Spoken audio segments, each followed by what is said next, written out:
Good morning, Doug. We're back with some Q&A from our viewers. Viewers, if you have questions for Doug, the best thing to do is join our Telegram channel. And in the Telegram channel, I solicit questions and then I collect them and we get through as many of them as we can, most often on Fridays. So here we go, Doug. Starting off, should NATO be disbanded? And do the USA's interests still in any way line up with those of Europe? That's an easy question. It should have been disbanded as soon as the Soviet Empire fell apart, because at that point, it served no useful purpose whatsoever. Who's the enemy? A devastated Russia, which is actually nothing but a gas station with an attached gun store in the middle of a wheat field. What do you need this giant military complex against Russia? No, NATO is nothing but a provocation and a club for warmongers. At this point, it's a very dangerous thing to have. Very dangerous thing, as this whole dust up in the Ukraine is proving, because one of the reasons why Putin was provoked into invading, foolishly, I've got to say, is that Ukraine was making a motion to become part of NATO. So, no, NATO should be disbanded post haste. What about the interests of Europe and the US? Do they actually even line up anymore? That's a good question. Do they really? Because the culture, whatever's, and there's less of it that remains every day, of Europe and America, of course, are very similar. So we do have common interests from that point of view. And of course, the ethnic thing, where Americans have relatives in Europe, but that's less and less relevant today too, because people are coming to America, not so much from Europe anymore, but from every other place on the planet. Yeah, what did Orwell? He divided the world into three sections: Oceania, which was basically the Americas; East Asia, which was China and I guess India; and what was the last one where England was? It was called Oceania, East Asia, and I forget the one which... I can't remember. Because I only remember he was always talking about which one they were at war with, and it was always one of those other two. So I can't remember exactly. what England was. And one was just like the other. Exactly. Yeah. No, get rid of NATO and you can forget about Europe too, because let me make a prediction. In 50 years, there will be not just millions, but tens of millions or more, who knows, of Africans that are going to come up from Africa to take advantage of Europe in every way possible, and you're not going to be able to stop them.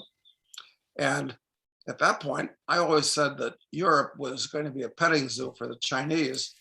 But if the Africans take it over, I'm not even sure the Chinese are going to want to go there. But on the other hand, China's taking over Africa.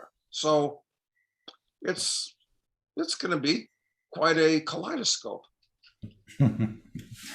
Kaleidoscope. Okay. Someone asks, they say, Doug, I have access to a few heads of state, and I want to know what's the full procedure for, I guess, how they can get in touch with you, and what the process would be for making an invitation between you and them, or making an introduction between you and some of them for your hobby project, which we've talked about extensively in other episodes. That would be a pleasure, because it has been my hobby for the last 30 years, meeting with heads of states, preferably of the poorest and worst of countries that really need solutions to their problems.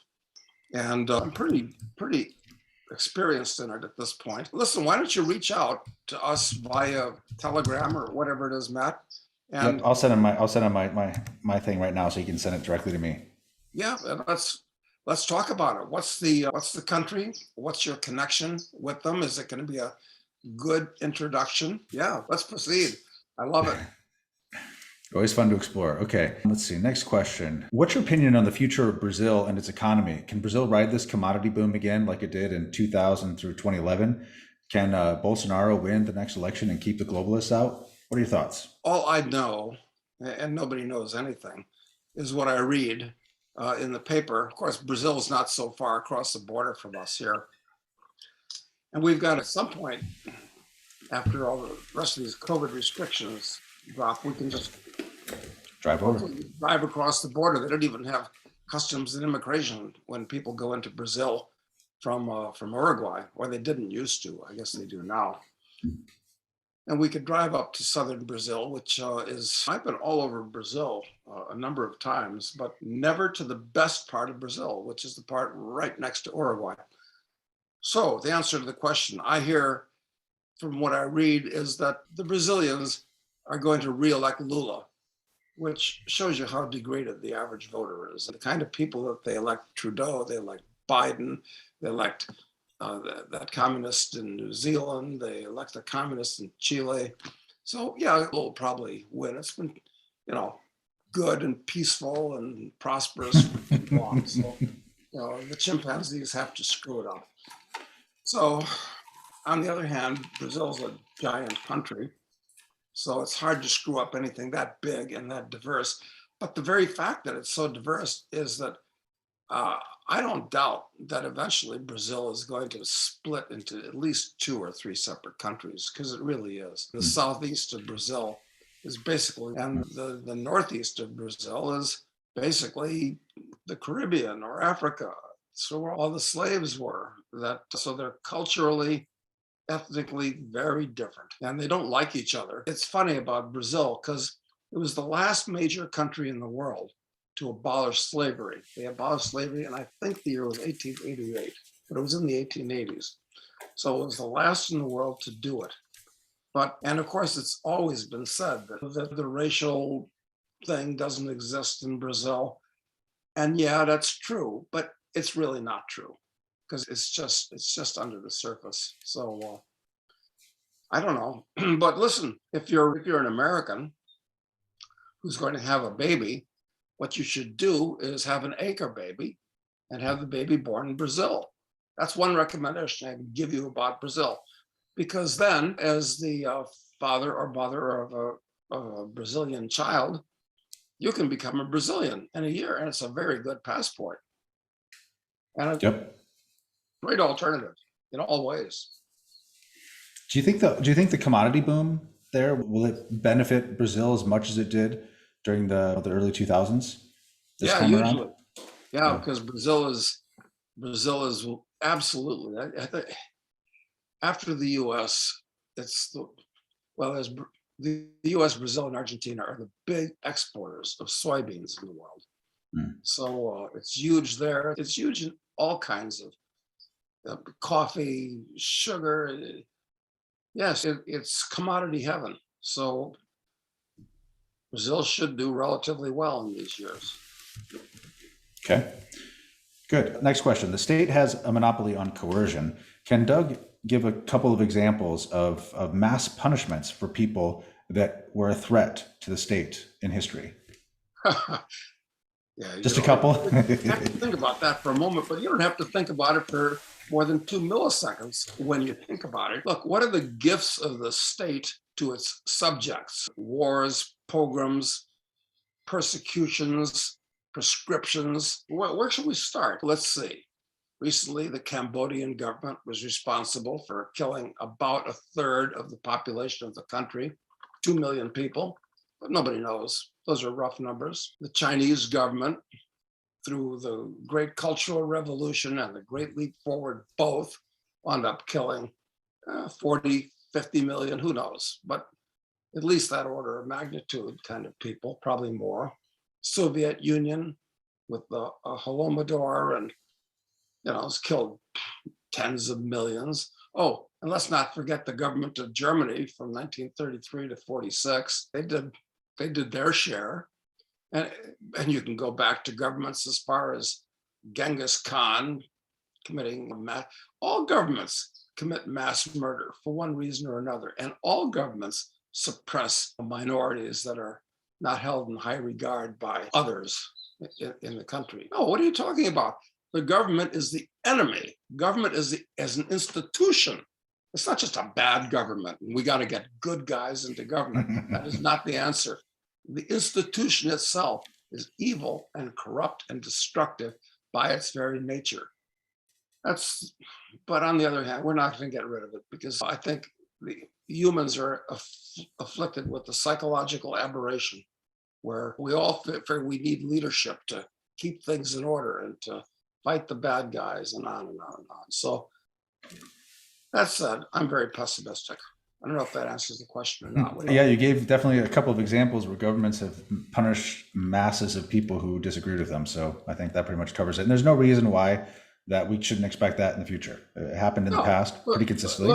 Look at the kindest and gentlest of world governments. Canadians, totally inoffensive. They have a reputation for that. And look what Trudeau's done to the people that disagree with him recently. Confiscate their bank accounts. It's amazing. And disagree with them even on taking the vaccine or not, making it so that they lose the freedom to travel out of the country. Okay, next question. It says, in Latin America, more precisely Uruguay, is Latin America, or more precisely Uruguay, the place to be in the next 2 decades? Since there are no biolabs in Latin America, he sets a map of this, so according to this map, there are no biolabs in Latin America at all. And in this World War III, it seems like it could be a safe place to raise a family. Yeah, I think so. Yeah, look, having been to like 160 countries and, looking for a place where you can alight, where they leave you alone, where are you going to go? Because the whole world is headed in the wrong direction, I think. But say, at least for the next, I think, 3 years that current president is in office here, this place is likely to be okay. Yeah. But anything can happen in any of these countries. And I think in a couple of weeks, we're going to have one of the top lawyers in Uruguay who specializes in this type of thing, who will be on to answer lots of detailed questions about Uruguay in particular, as well as neighboring countries, if you wish, because he's quite knowledgeable about all that. So, yeah, he'll be able to answer this Uruguay question. is a good deal right now. Certainly seems that way. Okay, next question. Doug, what industries are future-proof in your view? Is it tech, finance, food, and beverage sector? Are there any that stand out to you as future-proof?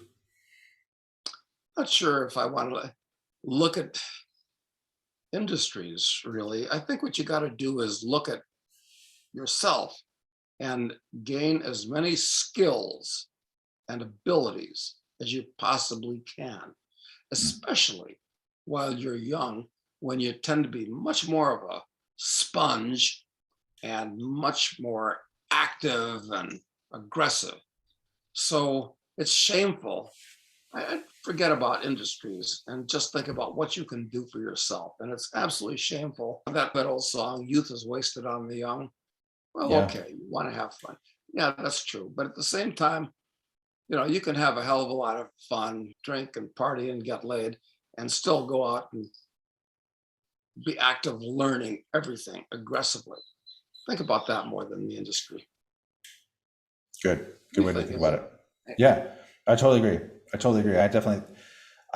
You can't, everything is going to change in ways that you can't imagine. And the best thing you can do is shore up your own resources, skills, and talents to make you to be able to respond to the situation more dynamically.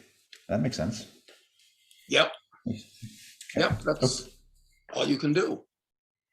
Okay, so next question. The Wall Street crash of 1929 caught a lot of very well-known, supposed sophisticated investors off guard, and it tarnished their reputations. Doug, do you feel confident that you would have anticipated that bear market in particular? And if so, what factors would have influenced your judgment? Let's figure that out. One of the reasons why I take a bearish cast, and always have, why I've always been a skeptic on the stock market and real estate and everything, is because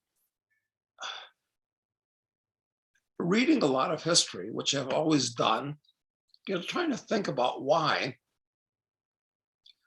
I see a decline in, let's take the United States in particular, and the West in general, actually, since about the year 1900, roughly speaking, which was the peak. In the United States, for instance, the government's take of the GNP was less than 3%.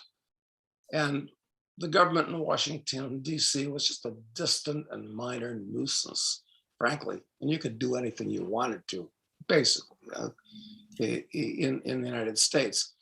But since then, it's been mission creep for the government. And they control everything. Everything is licensed and regulated and taxed. And seeing that trend and seeing the trend towards destruction, yeah, it's given me a pessimistic cast. On the other hand, as I've often said, there's two reasons why things have gotten better despite that. Number one, people are basically like squirrels, and we like to produce. It's genetic for us. And we like to save the difference because winter's coming. And that accumulation of capital means wealth grows, and there's wealth to invest and wealth to do science and so forth. Okay, big thing. And the second thing is technology. Since the cat's out of the bag with technology and we have capital, technology is growing faster even than the cancer of government. Okay, so what's the answer to the question? So how would you take it back to thinking of putting yourself historically, if you can, in the mind of an investor in advance of the 1929 era? Yeah, I would have been more basically optimistic about the future in 1929 because after the crash. Oh, before the crash? Yeah. Chances are better that I would have gotten caught in the crash than getting caught in the crash that's going now. Why? Because I would have been more optimistic. The radio had been invented. It was obvious that television was coming on, hadn't been invented yet. The automobile, the railroad, the airplanes, all the stuff that happened. Even the electrification of the country, right, was still underway. Yeah, everything. Electricity itself, these were all very recent phenomena. It was a huge cause for being justifiably optimistic at that point. At the same time, you watch the markets and the manias that happen, and could you sort them out? I don't know. You never know. Anyway, during this crash, for all I know, I could get caught in this crash too. There's all kinds of things that can go wrong. I might, like everybody, maybe I'll have too much stuff that's electronic, like all of your stocks, all your stock positions. They're not certificates, they're digits, which could be manipulated and disappear. And maybe we all get caught in the crash that way. Then who owns what? Problem. But you think you are more likely to get caught in 1929 simply because the dynamics of that period, there really was greater cause for optimism than there is today? I'd say that's true. And the technology is still advancing at the rate of Moore's law. Okay, reason for optimism, but I don't think capital is being accumulated quite the way it was before. No. Money is being printed, but is capital being accumulated? I don't think so, not at the same rate. Seems, if anything, all the smart money is always just trying to use debt, doing the opposite of savings, just trying to. Yeah. And anyway, Richard Russell said this. He said, in a depression, we all lose. The winner is just the person that loses the least. And he's right. Okay. Next question from a gentleman who says he's about to turn 60 years old. He grew up learning to pay cash for everything and owe no one. He did the 60-40 split investment scheme of 60% stocks, 40% bonds, which was traditional, people would tell people to do. Was hoping to retire early with $1.5 million in assets. But with the turmoil today, he says, I'm afraid to walk away from the working world. Any thoughts on that would be appreciated. I think Gary North, who I had a lot of respect for, and of course we did an interview with Gary on the show. One of the things that Gary always used to emphasize was that you should really never stop working, because if you're working in a dog type job, 9 to 5, put away the tools. You want to stop doing that as soon as possible. But you owe it to yourself to get into the kind of job where it's actually interesting and where your vocation is the same as your avocation.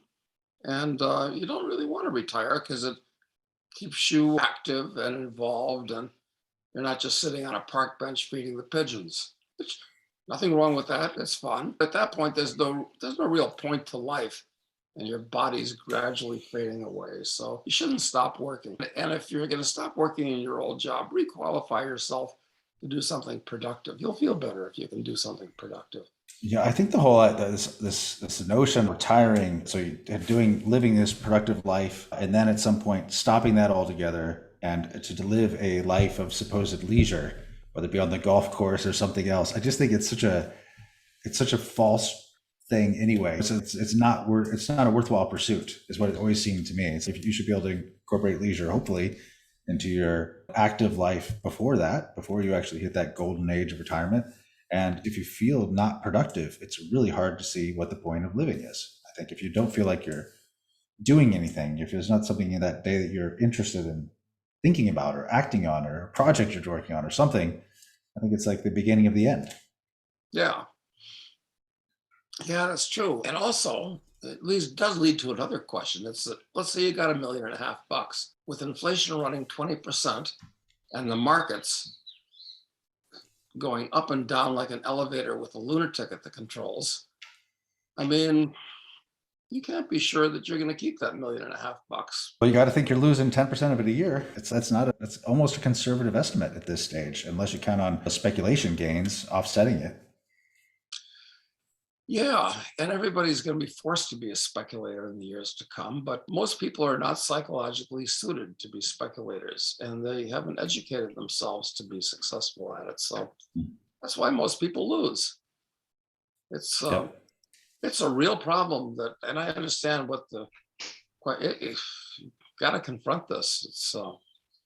It's tough. It all gets back to the government, of course. The institution has made society really unstable in so many different ways. So it's not a question of voting Republicans into office. I think you got to get a grip of that too, and that helps in deciding what you should do and where you should be. And yeah. Okay. I'll say certainly, depending upon what your job is, sometimes you can leave your job but still work. Like I know some people that were white collar professions, had a professional job that was a 9-to-5 job, and instead of altogether retiring, what they did is they depends upon the role you're in, but people who are in like accounting, for instance, sometimes leave the job, the 9-to-5, but set up a small accounting practice on the side and sometimes still serve their former employer, but as a vendor for them. It gives you more flexibility, and you're still in the field and you're still earning income. Yeah, exactly. But on your terms and your hours, and you've got a reason to meet new people and so forth. So I think this idea of gold watch at 65 and retiring and collect Social Security, I think it's stupid and degrading. Good way to sum it up. Okay. Doug, I don't know if you've heard about this, the WHO's pandemic treaty, but someone is asking about that and saying, in light of that, where do you go and what do you do? Which countries won't sign it? And he says, for instance, he thinks Uruguay most likely will sign it, it seems. What do you think? Yes, unfortunately, Uruguay, one of the downsides of Uruguay and almost every country in the world is that, they go along. They're all members of the United Nations, which is who is an agency of. And the United Nations ought to be abolished as well, because it's really nothing but a corrupt club for government officials to get to go and, play big shot in New York and other places around the world. I don't know what you do about it, except that whenever you talk with your friends about things like this, is that you shouldn't endorse WHO or other UN agencies and say, yeah, it's a good idea, but they're going too far and we need better people. No, the whole thing is bullshit, corrupt, evil, should be abolished. There's absolutely nothing that WHO can do coercing people that individual researchers and organizations and companies can't do. Much better and cheaper. And so I guess that's the answer. Yeah, to get the idea about the way I think about these things, it's just part of a global governance regime, really. It's just more of the, creeping removal of local law and being replaced by national and supranational laws by these treaties. The best thing you could do, I think, is to try and be in a place that has greater difficulty enforcing those things as well. If you're in Shanghai, it seems like they're able to enforce these things pretty strongly, based on what we see. Less so in Bolivia, I'm guessing. Absolutely every one of these do-good agencies are looking to control or regulate some extra part of your life. They're all horrible. And the people who go to work for them, they seem, such nice altruistic people that want to help. This is all a lie. They're busybodies. They want to intrude into other people's lives at other people's expense in addition to that, and play big shot running around the world in the process. Okay, let's see. Next question. Sorry, got a little lost here with this. Some people are wondering about if you believe in there's a larger conspiracy and all the things that are going on today that sort of where Russia and Ukraine and NATO, it's part of it. Like it's not, they aren't really even opposing forces. It's more a play for the distraction of the public. Well, no, I don't think so. You might think so because all the people that are running all of the countries and big organizations in the world are the same kind of people. And since that's the case, you figured that they'd all be part of the same group, but it's really like a snake pit. If you look at a snake pit where there's hundreds of snakes slithering around over each other, yeah, they're all the same, but it's not a conspiracy with those snakes, but you might think it's a conspiracy in the snake pit, but it's not. That's a good way to look at it. That's a good way to look at it. Okay, Doug, what do you think will what will be the replacement in the West for Western civilization values, like the rule of law, free speech, private property rights? What do you think will come in its place? Look what's happening in Shanghai right now, okay? This is like the total, not just the total absence of Western rights and values, but the antithesis of them. And if the kind of people that are responsible for locking down Shanghai broaden their control, and they'd love to broaden their control because they're all about control, and this is like an experiment.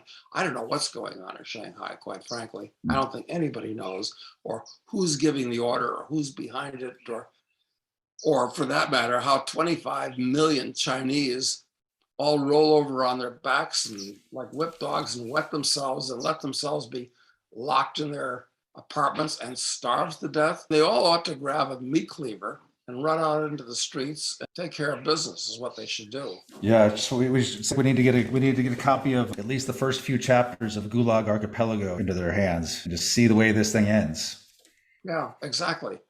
Because it definitely can end that way with the scum always rises to the top. And those are the kind of people that get into government. And it's unbelievable that they could do this to one of the largest cities on the planet. Actually, and most sophisticated cities on the planet too. One of the most sophisticated. Yeah, and actually one of the wealthiest besides. Yep. And lock people in their apartments like they were hamsters and get away with it. I mean, I don't know if you saw that. And the thing is, I am suspicious of videos that leak out of China now, given the COVID thing, when the videos that leaked out of China about that seemed to serve this grander narrative. Okay, so I'm suspicious of these things, but there are videos of, people that are locked in their apartments, some that actually get out and loot a grocery store, some people jumping from their buildings to balconies, killing themselves. Other videos of where they're basically collecting and killing cats and dogs. There's just one video many people have seen where there's half a dozen giant mesh garbage bags, essentially filled with cats sitting on the side of the road. And the cats are all smashed in there, and you can hear them trying to get out, and they're just collecting them and throwing them away. And you see these things, you're like, boy, these are.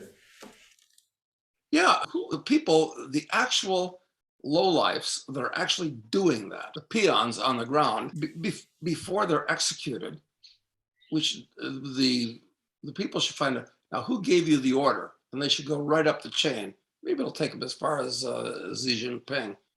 But that's what should happen to these people. Unfortunately, after that happens, it's going to be total chaos, and a different group of bad guys will take over to impose order. So it's pretty hopeless. But from a moral point of view, it should happen anyway. Mm-hmm. That's what yeah. So the original question was about values replacing Western values. So you think that those values that are statist, collectivist values are going to dominate in the years ahead? I do. They're already dominating everywhere. And where does it end? With things like in Shanghai. When you send your kid to college, idiotically, if you do it, he's indoctrinated with the idea that Western civilization and Western values are not good. In fact, they're evil. And we should follow the lead of the kind of people that run China. So, yes, that's the way the world is going. Western values are being washed away. If we had real Western values that the average guy in the street understood and believed in, you wouldn't have any of these depredations. Shanghai would be totally impossible. Okay. Totally different question. What are the indicators you look for in identifying the property market highs, that we've reached the high in a property market? What are the indicators you look for? I'll give you some anecdotal evidence. When the inflation bubble really started heating up a few years ago, the price of lumber on the commodity exchange, which generally traded forever for $250 or $300, it exploded to $1,800. And since then, it's been coming down. Now it's about 800, 900. So because there's all of a sudden a huge demand for lumber, low interest rates, people trying to build houses, it's coming down. I think the bubble's bursting. People aren't going to be able to afford to build houses. They're not going to be able to buy the lumber. It's too expensive. That's one thing. In fact, interest rates have gone up a lot. From, it wasn't about 6 months ago, you could get a 30-year fixed interest rate mortgage for, what was it, 3.25%? I don't know, something like that. But now it's pretty close to 5%. That's squeezing a lot of people out of the market. That's going to hurt the market because real estate floats on a sea of debt. And people forget that. In the US, almost nobody can buy or sell real estate without financing. And it's one thing, even at 5%, but it's something else again at 10 and 15%. That's where rates are going. And so basically it just necessarily has to push down the cost of real estate, because as interest rates go up, because the affordability becomes totally impossible.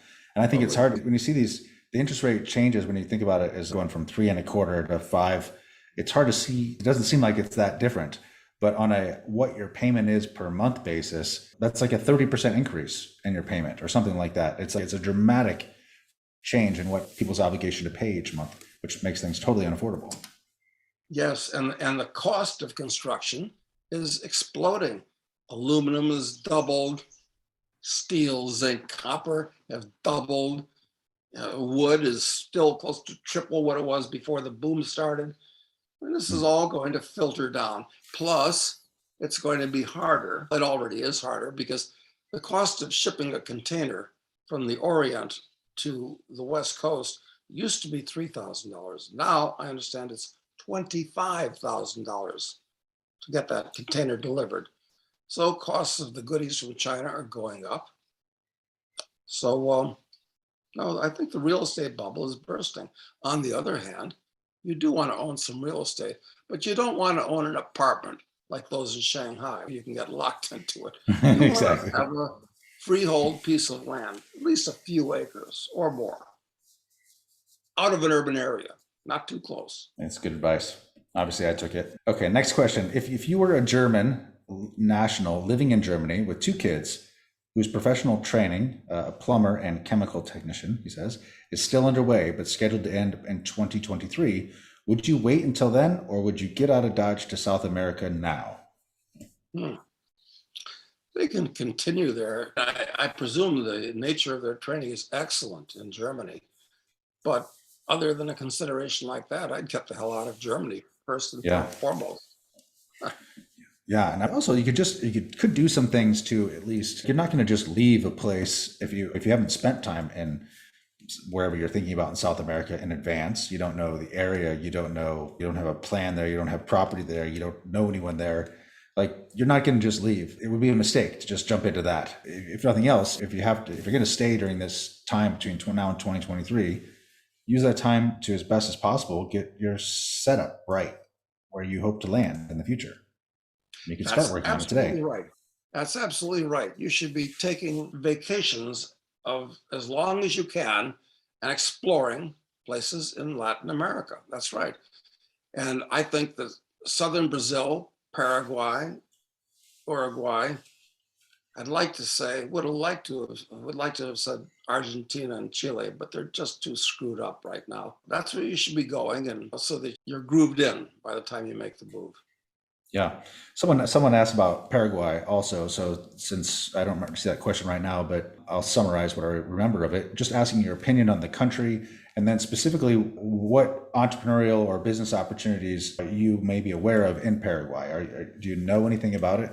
Industry, if you're going to go there to start a business, is there something in an area that they should look into? Yeah, Paraguay has always been the most obscure country in Latin America. And I've been there a couple of times for about a week each time. And the first time was about 1980, which is a long time ago now. But in those days, I actually met the boys from Brazil, the real boys from Brazil, or their sons, who were very much like them, I promise you. Now Paraguay is very different. It's run by different people. The economy's different. It looks different. I think Paraguay is quite interesting, and especially it's in a way it's a German colony. There's 75,000 Mennonites that live there that run big farms. There's lots of other Germans have always gone to Paraguay. So I like Paraguay. It's low cost. Prices of everything have gone way up. It used to be dirt cheap. You used to be able to buy first-class farmland for a couple $100 an acre, kind of stuff that would be thousands in Iowa. That's changed, but it's still relatively cheap. I think it's worth looking at, but it's a backwater. Nobody goes there, not a lot of tourism. Yeah. Okay, Doug, for some of your experiences bringing gold coins into different countries, like how do you normally move gold into countries? Can you bring it with you? Are there other ways to get it in? How do you do that normally? Here in Uruguay, I'm trying to think. And when we talked to Fede Fisher, we don't know all the answers to this, but you're supposed to pay duties on gold coins when you bring them into Uruguay.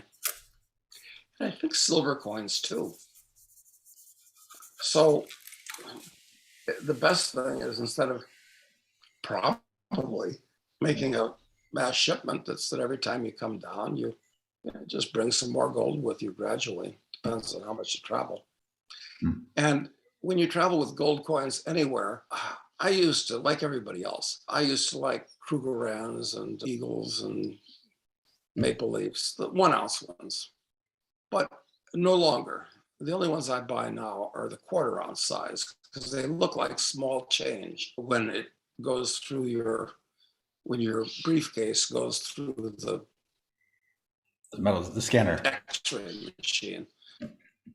Yes, and they don't pay attention to small change, but I've experimented a number of times in a number of countries, obscure countries even, with not gold coins, but silver coins, 1 ounce silver coins, and they always stop and examine them.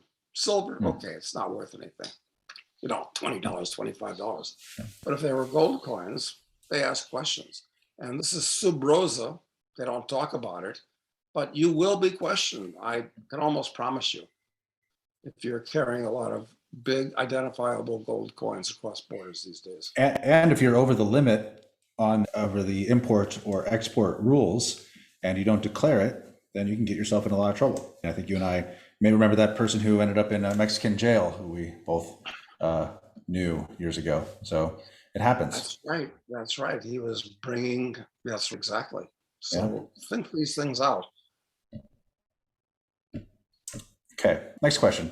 Should we keep trying to open the eyes of our family and friends, or at this point just focus on preparing ourselves for hard times and create a network of a parallel society? I do both. I will talk to family and friends about philosophical issues, because I feel it's a good karma thing.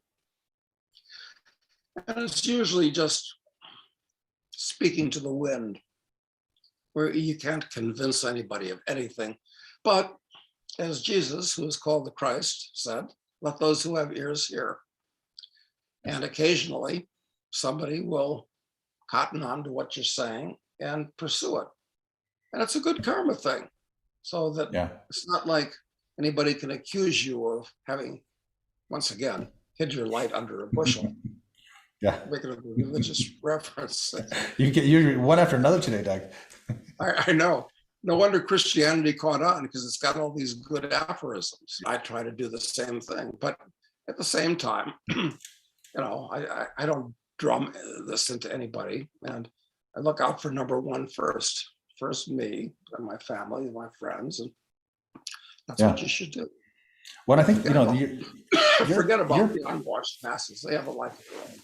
Yeah, and your approach, like you don't try to convince anyone of anything, and I think it's the approach that's the biggest issue. That as I've tried to I found myself at different points in my life browbeating people I love into trying to get them to see the light, and it doesn't work at all. It just pushes them away from you.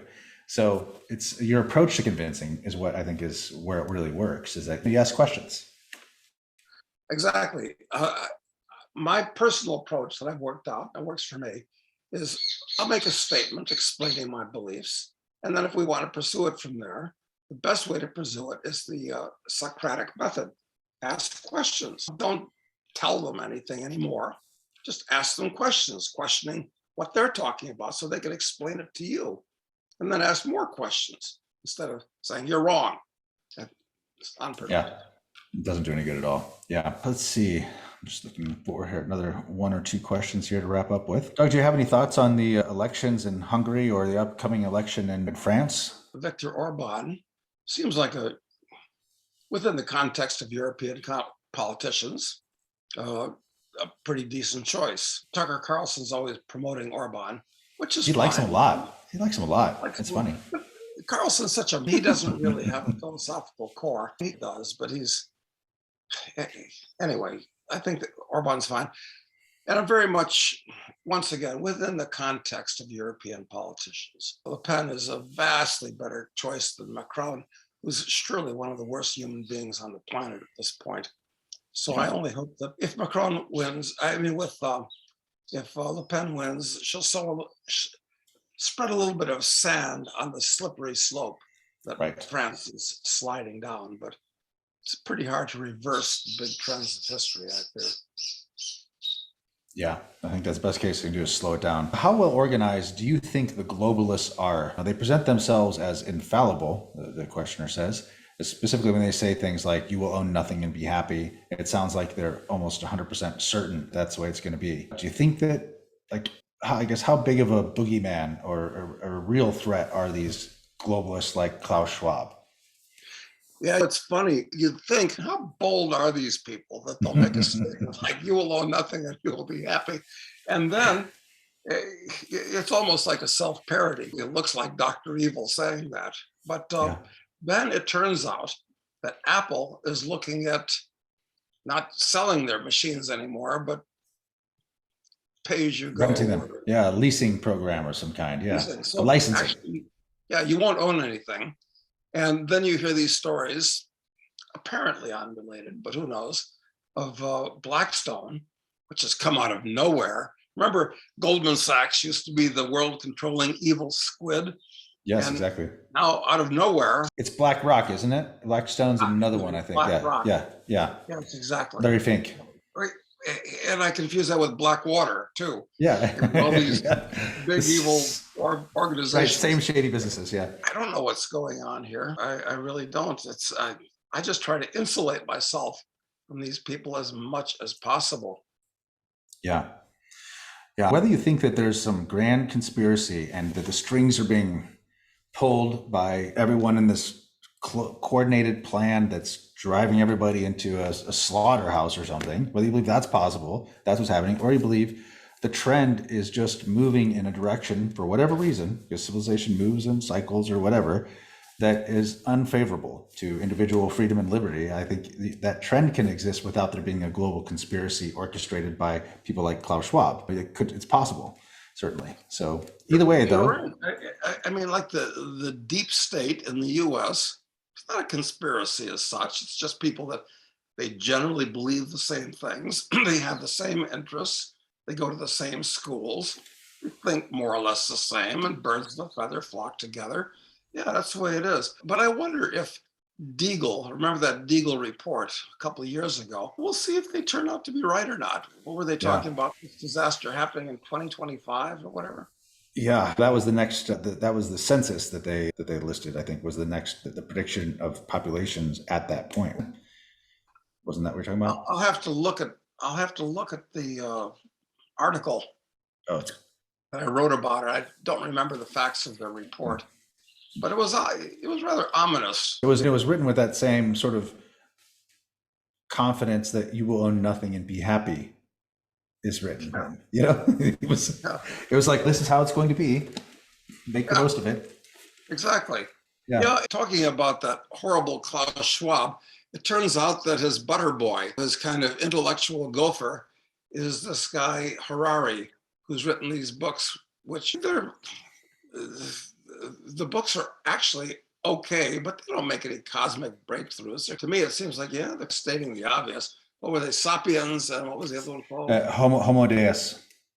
Yeah, so he's the intellectual court jester for Schwab and the World Economic Forum.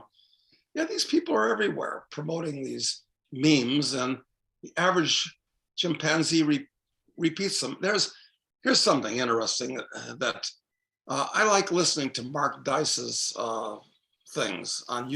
His man on the street interviews. Oh yeah, when he does Man on the Street, they're absolutely great. When he stands on a street in Santa Monica or Venice or someplace like that and spoofs people.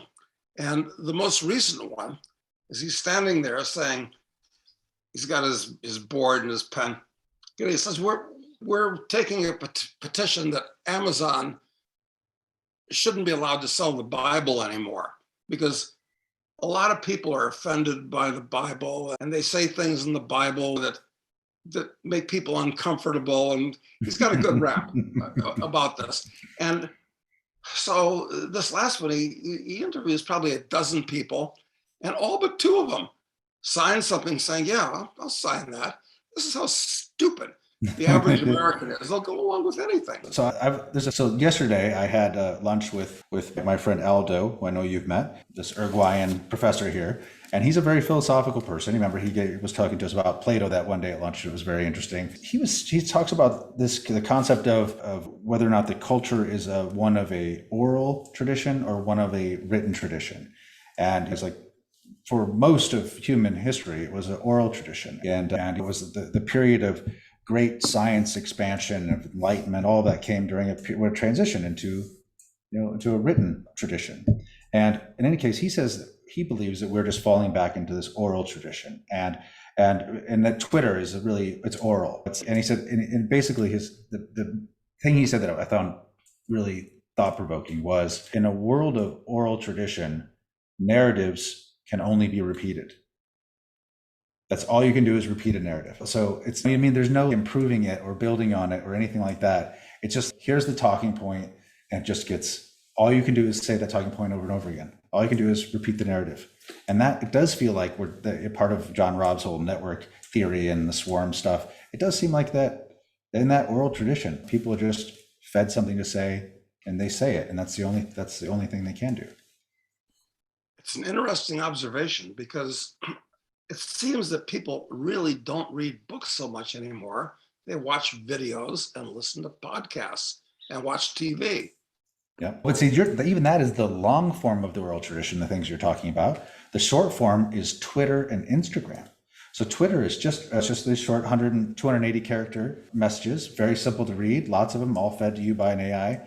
And then Instagram is people are looking at pictures that people post, just looking at different pictures and memes. And it's even way dumber than listening to a podcast. A podcast is an hour. It's like that movie with Sylvester Stallone and Wesley Snipes, where Sly goes into the future as a cop. And one of the cute little memes in the movie is that girlfriend that he rounds up there says, well, let's listen to some music. And Sly says, yeah, that sounds good. And the music of the time is like commercial jingles. Yeah. Very short, and right. Yeah, that's Judge Dredd, I think, isn't it? Judge Dredd? Maybe that's what it was. Yeah. Yeah, I forgot about that. That's funny. Okay. So yeah, the oral tradition, people repeating narratives. I think that's an interesting thought. Yeah, I asked it one of is an the, interesting thought, actually. We'll let's have to see. expand on that, or I'd like to expand on it in written form, which means that, If nothing else, next time the three of us get together, I'd love to have that conversation with you because the implications of it, how you got there, and how the basis of how we built that thinking is pretty interesting. And I'd love to see you question him about it and see poke holes in it and understand it better. yeah. And one of the nice things about the international community here in Uruguay is it tends to be pretty smart and upmarket and libertarian oriented, and it just happened. It's not intentional. Community. Those are the intentional communities are a figment of somebody's imagination, I think. Usually don't work out. That's right. But Yeah. on the other hand, it's a natural thing that birds of a feather flock together. But then it doesn't have to be intentional. It just happens. That's right. The market will do it. Market That's why delivers. don't worry about anything. The market will do it. Let's hope. I do hope. Last question for you, Doug. What do you think the repercussions will be for freedom under a digital or global digital currency? The computer is such a double-edged sword. On the one hand, it's one of the great liberating things of all history, like the invention of gunpowder, the invention of the printing press. And the same is true of the invention of the computer and the internet. They decentralize and devolve power to everybody so that it makes it possible for any human to have all the knowledge in the world's libraries at his command anywhere. This is really a very democratic word I hate to use, but it's very much a power to the people type of thing. On the other hand, the bad guys get control of these things and try to use it to control. And which will win out? I think that based on past history, using, I think, gunpowder and the printing press as two good past examples, the bad guys get a hold of these things first, and they use it for nefarious purposes to maintain their order and indoctrinate and so forth. But the cat gets out of the bag. So I'm optimistic for the long run, but I don't know when the long run starts. Certainly not this decade. It might not be in our lifetime, Doug. We might be only in the hard times, but yeah, well, next lifetime I'm coming back to a planet that's not populated by stupid and evil chimpanzees. Let's hope. Let's hope. Okay, we'll leave it there for today. Thanks a lot, Doug. You have a great weekend. Okay.